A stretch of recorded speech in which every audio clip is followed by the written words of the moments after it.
Welcome to the post non-tender deadline edition of Sharing Sox.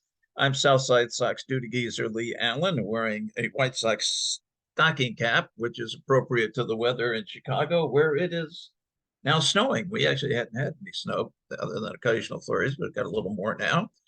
And with me, my son and West Coast correspondent Will, who is wearing a regular Sox baseball hat because that's what the weather's like in. But it's suede, faux suede, but I don't have to worry about rain or particularly snow ruining it. Yes, I'm presuming it's warmer in Los Angeles as well. Correct. Well, you can have a White Sox player as almost neighbors soon. The word on we're recording on Saturday, and I think we'll skip next week and go on into December. But so this is our pre-Thanksgiving edition. You could have a neighbor of a White Sox type because José Abreu, according to MLB Trade Rumors, which is a very effective site, says that the Padres are really all in on José Abreu. And if the Padres are really all in, unless the Dodgers or Yankees are all in, that's where he's going. Yeah, MLB Trade Rumors is projecting what we projected, which is a 2-year, $40 million deal. And yeah, as you said, on MLB Trade Rumors, they said Padres have made José Abreu a top priority, which means José Abreu is going to the Padres. Which is going to be a very nice place to play, a very pleasant city, some of the best weather in the world, and a team that really, really, really does have a chance to make it to the World Series. Yeah, and I was just reading recently about how players really, really love playing in San Diego, which is obvious, of course. But the real reason, and of course it's weather related, is that it's of all the parks in the U.S., it's the one where you know exactly what the weather's going to be every time, because it fluctuates so little during the season. It's so beautiful the whole time that it's And a huge. that's going to be interesting with Jose because we know from many years, 9 years, he is a very bad, for him, cold weather hitter and Correct. a very good, superb hot weather hitter. Correct. So if the weather's always the same, will he have a very even season instead of a 220 April and a 340 August? I Be think interesting to it's see. very possible because it's, our sample size is not one season on that. We've seen Jose be bad in April and May for years, with the comfort of knowing that he's going to not be bad later, which is nice. But I think if you give him, 162 games or 81 games, I guess, in San Diego weather early on, he's I think got potential to come out firing a lot more than he does usually, especially with a good team around him, good starting pitching around him, good defense around him. He's got some handful of Gold Glovers and Gold Glove finalists on that team. It's a really good spot for him. They need to fill that gap that they haven't really been able to fill since Hosmer didn't pan out on that big deal. So Jose makes a ton of sense for San Diego, a ton of sense. I get why they're going for him. That's a team with a bunch of young guys too, a lot of veterans who are very good leaders, but also some young guys. I feel like you bring Jose Abreu in to a team with Juan Soto, you're only going to see Juan Soto get better playing with a guy like Jose Abreu. Juan Soto is already great, but I think Jose is a great guy to bring in. I think he's a great guy to keep Manny Machado level-headed. They're going to get Fernando Tatis back Look at at those some four point guys. next Those year. four guys, one after another. I mean, Wow. that's incredible. Not to mention the fact that they have a bunch of other guys who are very good and Gold Glove finalists, and I didn't even mention Cronenworth and that. It's a incredible team. If they're good without Jose, they're good with Jose. But if they can land Abreu, which they will, because the Dodgers are not going to be in on Abreu with Freddie Freeman. And the Yankees are not going to be in on And Abreu with Anthony The Rizzo. Braves are going to be very happy with Olson. So Yeah, the teams that have the money do not have a first base issue. The Mets as well, they have money, but they've got Pete Alonso. So I think it is just there for the Padres to. Houston would be another case because they're having a little struggle at first base slash DH. Although for the most part they have a DH, except he hangs out in left field sometimes. But Yeah, in Alvarez, but yeah, I think he's going to end up in San Diego, and good luck to him. Good for him. yeah. Houston is a possibility for that.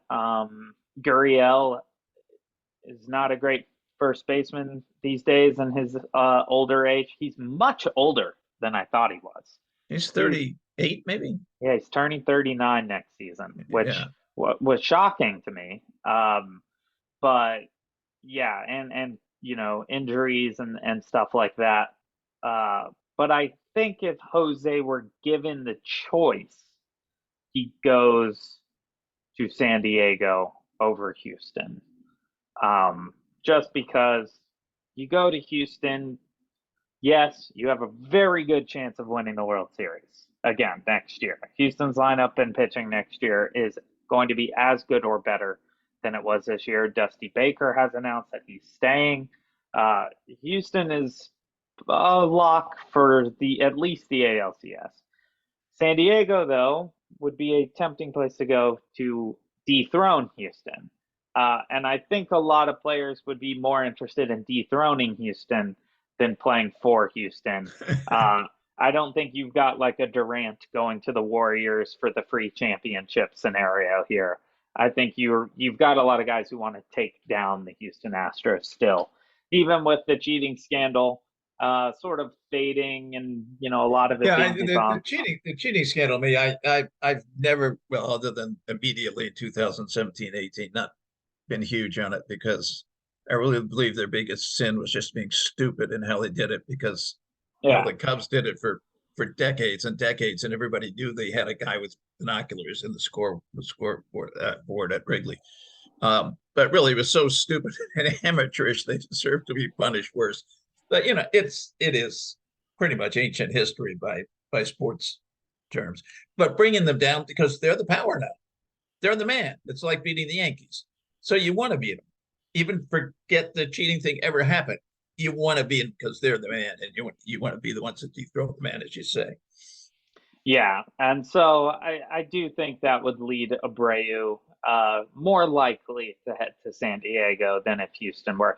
And I also just don't know that Houston would be in on him for quite the price point that he's going to demand and has earned. And San Diego, I think, will be all in on that. Why San Diego has so much money? I'm not sure who owns that team, but whoever it is, it's just Who is the name? It was Ray Kroc for years and years and years. Of course, right. that's McDonald's, which has a dollar or two. But Yeah, uh, yeah, I mean, they just don't mind spending it. Uh, they it's spend not. and spend and It's spend to no think of, avail. well, San Diego's not a big city, but really the market down there is big. That whole uh, southwest corner of California is very populous, and I they I probably also did split some up into Orange County. I did some looking into that, and San Diego is much bigger than I thought it was. San Diego proper is even the eighth largest city in the United States now, which I was not expecting at all. But there, San Diego But proper is around 1.4 million people, which is personal story big. insert here that has nothing to do with baseball. When I was in the Navy, I was stationed with a first class petty officer, first class communications technician, drove a brand new Corvette. At the end of the year, he traded a new brand new Corvette, went wherever he went, doing whatever he wants. And we always asked him, "What the hell are you doing in the Navy?" And he'd say, I just like knowing what I'm going to wear when I get up in the morning, and I know when my meal times are. It's fine. And so somebody finally, probably after a few drinks, where'd you get all the money? You didn't do this. And he had an uncle. He says, I had an uncle who used to own an orange grove in California who liked me. So I was on his air list. Is it a little orange grove in California? Yeah, it's now known as San Diego. Well, yes, I believe that is officially San Diego money that he comes from. That more so than anyone who's ever existed. That is San Diego money right there. Um, so yeah, I think to sum up the Jose thing, he's as good as gone. There's no way he's staying in our bad culture clubhouse. Uh, to And among I mean, they never tried. They never made Yeah, the least try to keep him, at least not publicly. And then the remarks, they came out mid-season with the Bob Nightingale column about there's no leadership in the clubhouse. And we know Nightingale's an idiot, but we also know he is Jerry Reinsdorf's typist, yeah. which means that Reinsdorf fed that, attacking the leadership in the clubhouse. And Jose, at least in title, was the clubhouse leader. That had to really tick you off to Yeah. have your head boss go out after you've been playing your heart out. And he's one of the very few guys on this team that's been playing his heart out every game for 9 years. He's put in that effort, and to get stabbed in the back like that, I don't know anything they could do that would have brought him back. Especially when, if you're a fan of the team or if you're on the team, that move is a red herring. I mean, it is Oh, that was to protect La to Russa. steer criticism away from La Russa. I'm sure La Russa went over to Reinsdorf's one night, got a little wasted, and was just, whining about everything. And they landed on no leadership in the clubhouse. And so that's what Reinsdorf let go, because that was right around the time we were starting to hear Fire Tony chants pop up in the crowd. And yeah, it's a terrible move. I mean, Abreu, gosh, the number of years that you and I would watch White Sox games, and there was one reason to watch them, and it was Yeah. Jose Abreu. I mean, it was legitimately like, can we stay in this game long enough for Jose Abreu to do To knock something in the winning run. that, Yes. that can knock in the winning run? And we saw him do it time and time again. We saw him dig breaking balls that he would normally never hit out of the dirt and hit them out of the park to win ball games, because that's the kind of player he was. He has And sort of been, is. and still is. He's had the opposite of the too cool for school approach that we see from a lot of the younger White Sox guys. Abreu was never too cool for school. Abreu was always about school, and we saw it. The guy, year in, year out, was on a miserable team, was always the highlight. The White Sox really, and if he was really starting to dip, then yes, I don't think anybody owes anyone anything in baseball. I don't think you have to have brand loyalty in terms of contracts at the end of someone's career. So if he was really starting to dip, I would understand. Okay, we thank you for your service. You were amazing. But to put out an anti or the no leader in the clubhouse thing, and then to see Jose still produce, and also not to mention be the only guy who actually shows up to play every day. It really is a shame that he's going to leave the White Sox at a time where he still actually is very valuable as a hitter. Absolutely. Not necessarily too valuable these days defensively. Not a liability necessarily, because he does, He's a slightly below average first baseman, of which there which are. is fine if you're going to hit It's a over commonality. 300 and get 100 something RBIs. I mean, Yeah. you can be slightly below average at first base and not be something that we really notice. And we're going to have a much below average first baseman replace him. So there's that. Far below that. So, I guess this is me officially saying, Jose, I know you listen every week. You're a huge fan of the podcast. Thank you for your service. Thank you for your time. Thank you for being the only reason to watch White Sox baseball for so many years. The dude's a rock star. I hope he gets a statue outside the stadium at some point. Maybe they'll find a way to bring him back late so he can do the retirement thing, but honestly, he may not want to at this point. If I were him, no. Yeah, I mean, they really the betrayed way him. they treat players in this organization who have done them well. Look what they did to Rodon. Yeah. I mean, Carlos Rodon is going to make $100 million plus out of this season. But I would say instead of a hometown discount, the White Sox would have a hometown add-on. They would have to beat some other team by $20 million to get Carlos Rodon to come back after the way they treated him for 2 years in a row. 100%.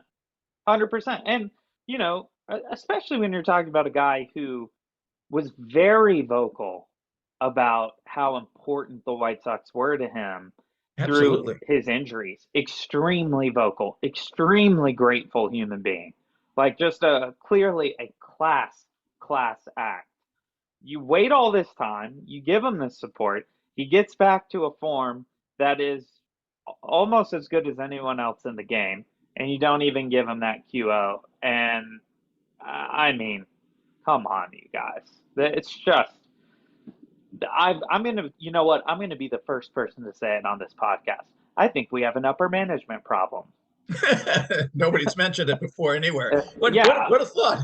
I don't like to bring up these new big ideas. I was thinking as you were saying something, nobody owes any loyalties in baseball. You're talking about Jose and aged players. I thought, yes, but why doesn't that carry on into the office? Because we seem to have bizarre loyalties. Undying loyalties to front office guys who, I mean, I can tell you right now, if you were like, keep Jose or keep all of the upper management, I would say goodbye, upper management. Well, and Williams and Hahn, of course. I mean, Reinsdorf is Reinsdorf, but Williams and Hahn on 29 other teams, even teams like the Pirates who don't give a damn about winning. 29 other teams, those guys are long since gone. Yeah, absolutely. Absolutely. I mean, they're the ones who are supposed to create a winning club, both in terms of players and in terms of environment. And they have not done that with absolutely elite and not just the talent. major league club. I mean, you rate the farm systems, the Sox come in either 29th and 30th, depending on who's rating. Yeah, we got no one. But we're a little late for our break. That's okay. This will be a slightly longer episode than normal since we'll have next week off for the holidays. But let's take a quick break here, and we will talk about who's left on the White Sox after this week of tendering and non-tendering and not picking up options. So hang with us, and we will be right back on Sharing Sox. Welcome back to Sharing Sox. The first half of this episode was our send-off to our dear friend Jose Abreu, who will most likely not be back with us next year. End of an era. So let's talk about who's actually going to be on the field after this week. This is Saturday. Friday evening was the non-tender deadline, as pretty much expected. Adam Engel and Danny Mendick gone. I thought, I mean, of course, Engel we've both been Engel fans forever and ever because of his defense. He was even bad defensively this year. I don't know what happened to him defensively. He had that horrible situation in Baltimore that otherwise didn't look good either, at least by his own standards. Yeah. Mendick, but I thought maybe after Pollock left, they would go ahead and tender because they got to have somebody who can catch the ball in the outfield. Apparently, that just doesn't matter. And Danny Mendick was hitting well. I don't think he could have sustained it, but he was hitting well before he got hurt, before he had the run-in with Hazley. But that leaves, and this is interesting. Now, your outfield, presuming that, well, I don't know. Maybe we don't have a DH. Your best case outfield is Eloy in left, Luis in center. Now, Luis has played one half the games in the last 2 years. He's played 166 games in 2 years and fewer than 160 actually in center field. He had a little DHing in there and a pinch hitter, pinch run kind of thing now and then. Your backup center fielder at the moment is Leury Garcia. So for half the season, you are likely to have Eloy in left, Leury in center, and Gavin Sheets in right. That's your outfield. In fact, I would say Liam Hendriks right now is on his knees begging to be traded, begging, and Yeah. he's about the only trade material the White Sox have, so it'll probably happen. Uh, so that's the outfield. I mean, that's what we have for an outfield right now with Andrew Vaughn moving to first base.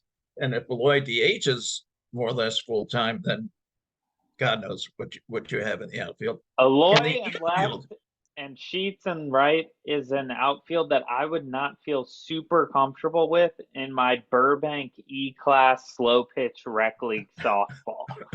That is a brutal, brutal corner outfield scenario. and then in center, when Luis is playing, half the time he acts If like he plays, he just doesn't act like he cares. well, let's When he hope cares, that's he's got to be something fantastic. that Grifol can fix. I mean, that's got to be something they have to fix about him. Our new manager has got to come in and has got to change the attitude, because if he doesn't, we have no chance. I mean, we can just say that right now. With him and Moncada too. With him and Moncada and Eloy in a lot of ways. Anderson. Well, Eloy is less so Eloy, I think, but Anderson. But you could tell Eloy was defeated by the end of the year. You know, Yeah, you could but tell I don't think broken. that's Eloy pulling in Eloy. I think that's Eloy being dragged down by what was around him. Exactly. In the infield, now you've let go your best offensive player go in Jose. Maybe you didn't have a choice, but you didn't try.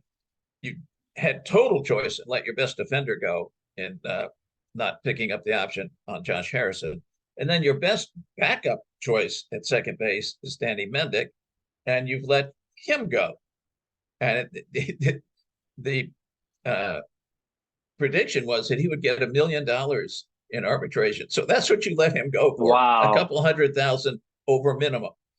Now, a guy who is technically a Gold Glove finalist and is hitting over 300, which and I don't think either of those things is real or sustainable, but still. No, but for $1 million, $1 million, I mean, that's free in Major League Baseball.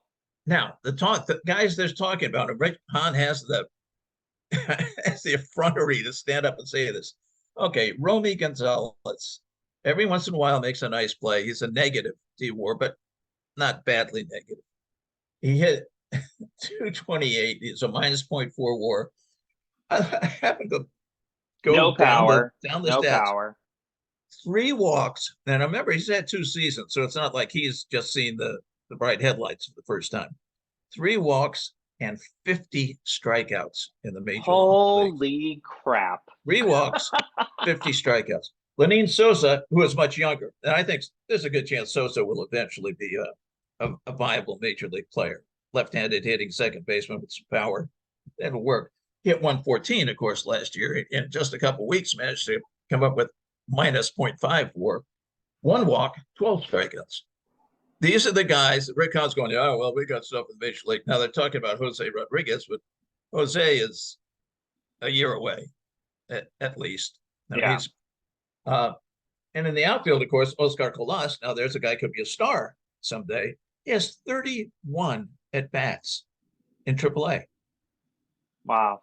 Even forgetting service time manipulation, he's not coming up in April. Or if he does, it's a serious mistake because he's going to see the bright lights and it's going to be really scary. And too often you bring up a player prematurely and it just kills him. Sometimes for life, but usually for a year or 2. Yeah. And so, I mean, none of these guys, maybe the outfield could be Colasin, right? But by late May, June, July, who knows? Pitching. We didn't get into that. Ethan Katz yesterday, day before, was talking about we need 2 starting pitchers. And he's right. He's right. Johnny Cueto, of course, is gone. They say they're talking to Cueto. Cueto's saying like he wants to come back. Well, no medium range player in his right mind would ever tell a team, I don't want to play for you. So especially when you're 40 or whatever Cueto's about to be. But he never he did not. He said things during the season like Liam Hendriks said during the season, like Lance Lynn said during the season about this team is crap. They all said it more politely. They said it nicely, but they were Well, basically saying, Lynn didn't. Lynn said it just like that. yeah, we're not getting any support out here. So we need two starters. Hahn, of course, is saying, well, about the free agent market, but that be trades. Well, we got nothing to trade except probably Liam Hendriks. Reynaldo Lopez, you could trade. Graveman has some trade value. Otherwise, and of course, Giolito only has 1 year left. I would not be the least. Would you be surprised if Lucas Giolito is not a White Sox player next year? In which case, Not they at need all. three starters. And then they talk about they're starting mentioning Garrett Crochet. Crochet had his surgery last April. Typical time back is 14 to 15 months, right? That's June or July. So say the All-Star break before Crochet is even back. And you never know what you've got. Now, most players recover extremely well from Tommy John surgery, but you don't know.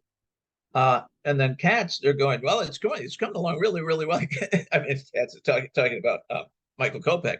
It's coming along really well. Yeah, it's coming along well. No, it's not quite as well as we were. Maybe a little slower than we thought. We're kind of hoping maybe by opening day you can go 5 innings. I don't know. Wow. That's it's not looking good. They've got to actually, and it's not even spending the money, of course, because this past year they spent money. They spent more money than Houston. Uh, Yeah. they just spent it. Hahn is so incredibly stupid, and he has become arrogant in his stupidity now. Well, if it was my fault, I'd quit. Well, it's your fault. Quit. Yeah. Quit, dude. Quit. Do us all a It's favor. not like Quit. everything he's ever done was bad, but he was mediocre going into these past year or two, and he's gotten worse. Yeah. Um, Absolutely. he did a nice job on the teardown, on what he got for the three guys that they traded out. What he got from Boston and Washington and the Cubs, excellent, especially in the case of the Cubs. But gosh, since then, wow. Yeah. I mean, the beginning of the end for him had to be trading Madrigal and Hoyer for Kimbrel, which was just a sign that you're out of touch and you have no idea what you're doing anymore. To give up that for expensive Craig Kimbrel. Yeah, Hahn is. I would call Hahn at this moment the worst GM in Major League Baseball, and that is a sign that you should quit if you're going to get up there. Jim Click is out there. Jim Click is out there looking for a job. Jim Click wants a job. I mean, honestly, anybody's out there. I got plenty of guys on my softball team who I'd rather have as GM of the White Sox than Rick Hahn. And one of them even works for the Dodgers, not necessarily on the baseball side, but he works for the Dodgers. Hey, he does. He's front office. He's front office. But yeah, it's just absolutely ridiculous. And Hahn's arrogance is just as bad a sign as you can have from someone in that position, that they think they're doing great when they're doing the opposite of great. That's a level of delusion that we see a lot of in this country. Not to get political, but we do see a lot of people who think they're achieving greatness when they are achieving the opposite. And Hahn definitely is guilty of that. Absolutely. I have no idea what we're going to do for starting pitching. And yes, we can probably get someone for Hendricks, but it's not going to be any sort of marquee situation. Yeah, because he's got necessarily a year left. And then I think there's an option, right? Is there not an option after that? There's an option, but still. And there's an option on Graveman. So you're talking about people being able to pick up 2 years from one of those. You can't get rid of both of them because then you don't have a back-end bullpen pitcher. No, I've heard chatter or speculation, and this is just fans out there going, well, what about Raylo as a closer? Not impossible. He's certainly looked very good, but I'd say he's a step away. And we've never seen him do it. That's the other Yeah, thing. I It's mean like that we haven't seen him under that kind of pressure. you can say what about so and so for this as much as you want, but until we see them close out games successfully, and I don't see the kind of stuff from Raylo that a closer needs to have. I mean, a No, closer, his strikeout numbers in particular, especially if we're going to have the outfield and infield that we were just talking about, you better strike some guys out, which is what Liam Hendriks said. He says, I got to go yeah, out there and try to strike everybody out because I'm afraid they'll let him hit the ball. Uh, 100%. and Raylo does not strike out many people, and he's largely a fly ball pitcher. He's done very well with it this year. But with that outfield, And who knows? if you say like, oh, well, we can trade Raylo for something, it's not going to be anything. It's not going to be much. There aren't teams out there foaming at the mouth for Ronaldo Lopez. He's Although we he's have much seen, improved. He's much improved. You won't get nothing back for Ronaldo Lopez, but you're not going to trade Ronaldo Lopez for a marquee starter. You're not going to you maybe could get a decent 4 or 5 kind of guy from him for him, but it's not going to be this magical haul that people are pretending like we can get. We have nothing to trade. We have nothing to trade. but It we're not going to go into free. Now we've freed up a lot of money. exactly. Pollock is gone. Jose is gone. The biggest, well, Jose would be the biggest chunk, but the next biggest chunk is this Keuchel's off the books. Yeah. I mean, that's I mean, 15 million right if there. if you are looking at the type of situation we're looking at and you're saying we're not going for free agents, we're going for trades, you're not trying to win. You're just not. To free up the kind of money we freed up and say we're not going for free agents after an abysmal year in terms of projection versus actuality, you're not trying to win. You're just not trying to win. Because any GM in the country will tell you the White Sox do not have trade chips unless they're going into a full rebuild. Then we have some trade chips. But ideally, in our win now window, we won't go into a full rebuild, and we've got nothing. We've And of got course, nothing. another thing that was circulating, and again, these rumors, things fly around in the air and you never know what's where, but that free agents, by and large, just don't want to come to Chicago. I mean, to the White Sox. There are plenty of them willing to go to the Cubs. I saw, I read the transcript of a chat on NBC Sports Channel Chicago. Uh, and they got to the end. They were predicting various things, and it's not unlike what we fans all do all along. They weren't particularly knowledgeable, I don't think. But they got to the end and they said, "Well, what's the big move going to be?" Somebody said Benintendi. Somebody else said Frazier, and well, what's your prediction? What's your surprise prediction? And one of there's 3 guys. One of them said Cubs are going to have a better record, and he was, I believe, ESPN's man in Chicago. I mean, it's not out of the realm of possibility. There's no reason right now to think that the White Sox would be better than the Cubs unless we're going to spend. I just don't see it happening. My phone. I'm only going to say this right now because it applies. My phone is blowing up in an argument between 2 other Southside Sox guys, Bill Mankey and Rob Coletti, fighting over Cody Bellinger. Bill being very much on the we should not go for Cody Bellinger side of things. Rob, based on the 700 text messages he said in response to Bill saying that, clearly very much in the we should go for Cody Bellinger camp. I'm not sure I agree with Rob quite so much at this point, just as someone who's watched Cody play quite a bit in person over the last 2 years. Great defender, but we got lots of guys who can hit 190, and I just don't know that we're looking for that again. The tweet Bill sent out or showed to us was if the Dodgers can't fix Cody Bellinger, there's no way the White Sox can. And I will say I'm in agreement with that. I just don't see a world where anyone comes into the White Sox right now and gets better until proven otherwise. I don't think that's a realistic person. Would love to have Cody Bellinger's glove in the outfield. And maybe he Yeah, and won't he's demand too much money wise because he's been bad for 2 years. And he's only 27. So that's the thing people forget too, even though he's got an MVP. He's only 27. But I I don't think that's where the money should be spent. unless you've actually seen something, one of your new coaches has said, "This is what I see. This is what he's doing. I can fix that." Yeah, Well, you and better he's do it also then now because he's now been on he's the got some Dodgers. speed. That if we look at next year, what's going to be interesting, speed is going to be more important because of the throw to first rules, the step off the Yeah. mound rules, and the slightly larger bag. Speed is base stealing type speed is going to be very important.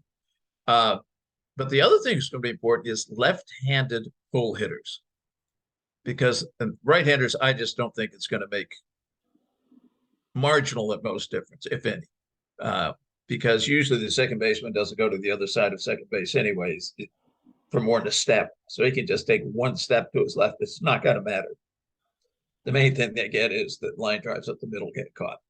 That's still going to happen. And the shortstops do not, unless there's Yasmani Grandal is at the plate, and you can take 2.5 years to throw over.